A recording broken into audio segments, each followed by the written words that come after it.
Hey everyone, welcome back to another video from the creative season. I'm Melissa. I'm so happy to be with you painting. We are painting Paris. I'm going to be starting a series of painting and dreaming about going back to Paris. So I thought I've been doing some doodling. We're not going to do too many flowers today, but we are going to lay out. I thought it'd be fun just to work on a sunset over the Eiffel Tower, and I am excited. I've already started the sketching, and if you want to sketch with me, go ahead and sketch out, pause and sketch out the Eiffel Tower. I was working on some doodling last week for one of the Facebook Lives, and you can see here I was just bringing in some of my favorite things, the Eiffel Tower, cups of coffee, flowers, and then using a little bit more of a monochromatic, not quite, but just focusing on greens and blues and a bit of purple. That was a lot of fun. And then really what we're going to do today, when we're going to sketch out the Eiffel Tower, and first I'm actually going to do a beautiful sunset behind it of some of my beautiful favorite colors, golden yellows, nice pinks. Then we're going to go ahead and paint the Eiffel Tower on top of it. It's going to be very loose and very fun. So let's get going. Now, if you wanted to, I've been doing a lot where I sketch with ink beforehand. So if that helps you, feel free to go ahead and sketch the outline of the Eiffel Tower. One of the things I really like about doodling, I have the Eiffel Tower at a little bit of an angle in this painting, but the other ones, you can see I was just painting the Eiffel Tower straight on. Same with this one. This is a fun piece I'm working on right now. But just doing different iconic buildings, flowers, whatever your favorite thing is over and over again, it gives such a, you really start to get into a rhythm of finding out what makes those distinctive features, how to make it look more realistic, or how to add fun details. Looking at a lot of different pictures is really helpful too. We're not, of course, the entire Eiffel Tower, I've not fit it onto this page, so only part of it's on here, and that is just fine. You'll also notice there's a lot of splatters on this paper because I was working on this, using this as one of my cover sheets for my splatter art. And the fun thing about doing it like that is that after that, I think it's really fun to then paint over the cover sheet. That was the cover, so different portions of my painting would not get covered with said splatters. So I'm going to go ahead and again, I'm just doing some slight sketching here on some of those beautiful metal pieces, steel, that goes around the Eiffel Tower. And then we're going to go ahead and we're going to start laying in our gorgeous colors. So first we're going to start with that sunset. You'll notice too there's a pretty good area of shadowing under here that we're going to include as well. And feel free to grab a picture, look some up on Pinterest or whatnot. Use whatever you need to. Alright, and then I'm just going to go up here like this. We've got this guy over here coming out. Really emphasizing, if you want to emphasize a certain size, go for it. And maybe even I will do some of the bars that are, you can see coming around.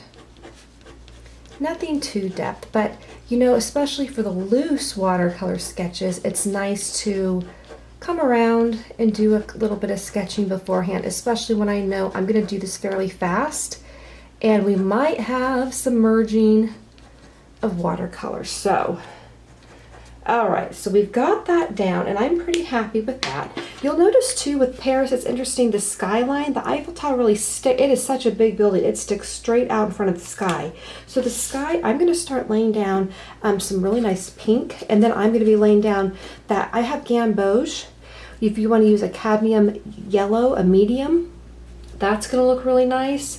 I'm going to be using a little bit of purple in here too. I'm going to have some pretty rich, I want to make sure I'm catching it in between, right? Because we would really catch it in between the beautiful spokes of the Eiffel Tower. And if you want to look, again, look at a picture, grab something off of Pinterest. I'm also, we have a lot of, pretend there's a lot of cloud movement going on here, right? So just really keep it very loose and moving around in a cloud formation. I'm going to go ahead and then grab a blue, just a little bit of blue, not a ton, and I want it to merge with a pink so that it's going to create that gorgeous, oh, I'm going to drop something there, a purplish, so I'm going to let that blend right in. And all of a sudden you start to see the different colors. Isn't that beautiful? So keep the waters really loose and really wet. And if you don't find that you're getting the colors that you want, like that mix, go ahead and just add in some more pink after it. So for example, I could take the pink and then go back and layer it up here, and that way we're getting more of the the blue's not quite as distinctive.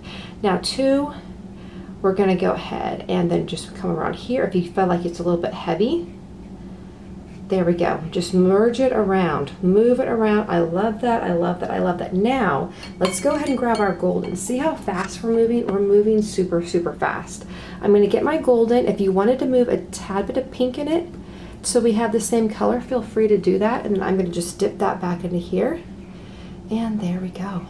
I'm layering in a little bit of white. We're not totally coloring everything in. If you want it a little bit lighter, just add more water to it. Isn't that fun? Coming right in it nice and close here. Move it around like this. I love this. It's so pretty. Now, if you really want to get the lightest yellow that you have, it could be a lemon yellow, it could be some pure cadmium yellow with no pink in, and you can dab that in here too, especially if the sun is setting, right? We're going to be catching those rays going on right down here. That it's going to be getting darker up there. So you might want to even come back with a little bit of the night blue, right? Make sure your brush is really, really clean. Grab some more blue, and then maybe even put some more blue up here. I love that. Absolutely loving that. We'll come back in and add some more pink. Now let's go ahead and get the skyline. Now with the skyline, I actually want it to match up here. So let's go ahead and get some blues. And this is going to represent the buildings. There's actually a lot of trees, but we're just going to put some of down here underneath the Eiffel Tower. And what I really actually would like to do is I want to almost create a mirror effect, where the blue up here is mirroring some of the blue down here, right? So we're using a lot of the same colors. I'm gonna put some blue down here as well, right in between there. Now, this is all still super wet. Let's go ahead and back it up a little bit. Oh, sorry, so you can see that. So I added a little bit of blue right here. And now what I'm gonna do is I do wanna add my color on the Eiffel Tower. And I think for this one, I'm gonna be using, I'm gonna put a pink on, and then I'm gonna put a blue on top to create that purple. So what I'm going to do is I'm going to just start going ahead and outlining this down here, for example. I'm going to grab the blue and right on top. So we're going to create a purple. And I'm going to start pulling that down and moving it down over here as well. And once again, I'm going to grab that pink up here. I'm using a smaller brush this time because I want to try to avoid bleeding into the sky if at all possible. I'm not coloring it in, I'm really covering outlines and edges. Right over here, like this. Thinking about too those shadows, so then grabbing my blue, moving over here. And again, see how that's really nice purple. The whole idea is to also create a really lovely color palette, where we're just using a few colors, but they create a sense of just really consistency, as if everything is singing together. And we are just moving down those spokes of that beautiful steelwork on the Eiffel Tower. It is really gorgeous and intricate. We've got some blue as we go deeper. If you feel like it's too dark, just go ahead and move it around. Add some more water without extra paint. There we go, like that. And this time I think for this side, since that's going to be a little bit more in shadow, I am going to keep this dark over here. So I'm going to go back. I'm sorry, I moved it a bit here, making sure you can see this. Yes. I'm going to grab blue with my darker brush and going to go down here, and then I'm going to lay the pink on top of it. So once again, we're going to have a purple created with those two colors we've been using. And I'll go back right in, grab my pink, and I'm going to just dip it over here and move that around and let the watercolor paint do its beautiful, beautiful work. I love how watercolor will just dance together. I'm also going to go on the inside here of the Eiffel Tower, where it's darker because of the shadowing, right? And I'm going to bring that down in the crisscross motions, and really this is very nice. Now if you notice this bleeding in here, not a big deal. I'm going to grab a brush that's completely dry, and let me show you what I'm going to do with this. I'm going to move this all the way. I'm going to move the camera back a little bit. I'm going to come over here and I'm going to take that dry brush and I'm just going to move that excess paint out. And I'm going to move it really gently over to the side to create a sense of shadowing as well. And if I see more bleeding, I'm just going to do this a couple of times. I'll take that brush and we'll go over here and use that paint on the side to create some really nice crisscrosses to show off that beautiful metal work. Really, really nice. If I can come back over here, even if I have a little bit excess over here, move that. And I'm going to go back down. I'm going to take another look and think, okay, what other emphasis do I want to make? I love this dark color up here. I want to emphasize that up here too. So once again, the eye is moving completely around the paper. So I'm going to go ahead in here and I'm going to put a little bit extra blue up here and let that merge all the way down. I'm going to take a little bit of pink in that same brush now. Go up so you can see that a little bit better. I've got some pink and I'm also going to just go also move it all the way down. Just like that. And that's looking really lovely, right? Okay, so then how I'm going to finish up is I'm going to do one more splotch of pink in my sky because I want that to be really brilliant, really bright. We're going to really show off this gorgeous sky, moving that here, moving that around here a little bit, my sky, the beautiful clouds that are moving right down there.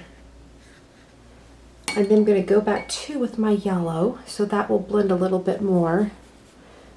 And then move it all the way through here. There we go. And then again, if I've seen any harsh lines, we can soften those up. And then I'm going to go with that yellow in here because we can see through the Eiffel Tower. So just dabbing that in. And there we go. We're going to be building off of this idea in the next painting. So if you haven't subscribed to the YouTube channel, please do so you'll be notified when it comes out. I love this. This was really fast. In less than 15 minutes, we have created a beautiful picture of the Eiffel Tower and in sunset. And boy, I feel like I am visiting it right in person. I love taking my imagination and my paints and creating a little bit of a vacation while I'm still at home. So I hope you guys have enjoyed this. And I will see you very, very soon.